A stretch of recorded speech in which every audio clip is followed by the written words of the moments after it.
I used a Nikon D3300 for about 5 years, and in this video, I'm going to tell you all the reasons why I still think it's a great camera.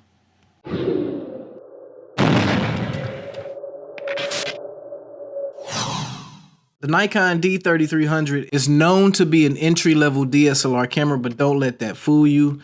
This camera really has some great features, especially at the price point, right before the big allure of 4K cameras. This camera was one of the first cameras to offer 1080 HD recording at 60 frames per second. I was looking at getting like a T2i or T3i, and on those you only get 720 resolution at 60 frames.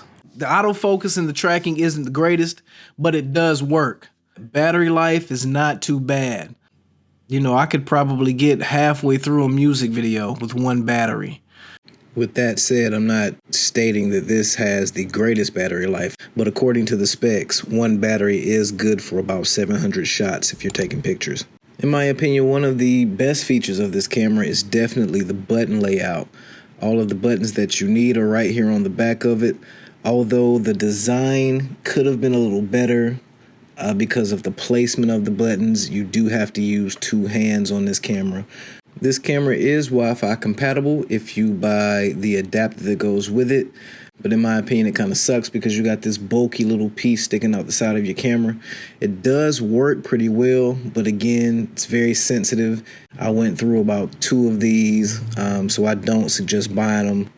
Another allure to buying a Nikon camera when you're first starting out is you will save a ton of money on lenses, or the ones for the DX series cameras. The lenses aren't the greatest quality, but still produce a very clean image. All of the videos planned were shot on a D3300 using primarily a couple of prime lenses, and I had one 35 to 70 millimeter zoom lens. Well, I bought a 50 millimeter prime lens for the Nikon, and because it was an older vintage lens, I got it for around 40 bucks online. A great lens for $40, you can't go wrong. If you know anything about cameras, you know exactly how expensive camera lenses can be. Now, I do know at this point the D3300 is discontinued. I know you can still find a lot of these selling online on eBay, and you can get them for a fairly cheap price. If you're the type of person that just prefers to have a brand new machine, then you would be looking at getting the D3500, which is virtually the same camera with the upgrades of the Wi-Fi being built in instead of you needing the adapter. So with all of that said, and with me saying in a previous video that the best starter camera to purchase outright now is the Canon T7i, why would I still purchase a Nikon D3500 or a Nikon D3300? It simply comes down to the price. You can find a D3500 right now online new for $350 as opposed to the T7i, which is running about $650.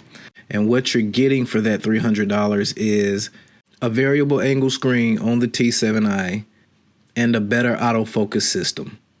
I got great success using this camera. If you haven't went and purchased a camera yet and budget is an issue for you, I don't think you would go wrong in purchasing this camera. If you've ever used a D3300, what's your thoughts on it? Are you a fan of Nikon, or are you a Canon lover or a Sony lover?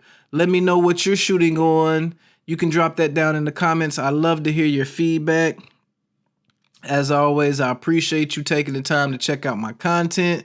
Thank you very much for watching this video to this point. And as always, the grind defines your work ethic. If you continue to grind hard, then you will meet expectation every single time.